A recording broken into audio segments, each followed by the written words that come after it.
Secunderabad KIMS hospital నుంచి junior NTR discharge అయ్యారు. భుజానికి అయిన గాయానికి వైద్యులు విజయవంతంగా శస్త్రచికిత్స నిర్వహించారు.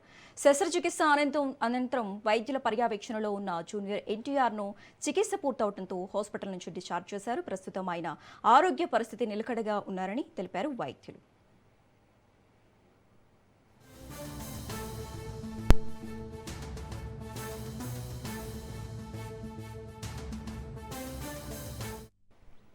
సికింద్రాబాద్ కిమ్స్ హాస్పిటల్ నుంచి జూనియర్ ఎన్టీఆర్ డిశ్చార్జ్ అయ్యారు. భుజానికి అయిన గాయానికి వైద్యులు విజయవంతంగా శస్త్రచికిత్స నిర్వహించారు. శస్త్రచికిత్స అనంతరం వైద్యుల పర్యవేక్షణలో ఉన్న జూనియర్ ఎన్టీఆర్ను చికిత్స పూర్తవడంతో హాస్పిటల్ నుంచి డిశ్చార్జ్ చేశారు. ప్రస్తుతం ఆయన ఆరోగ్య పరిస్థితి నిలకడగా ఉందని వైద్యులు తెలిపారు.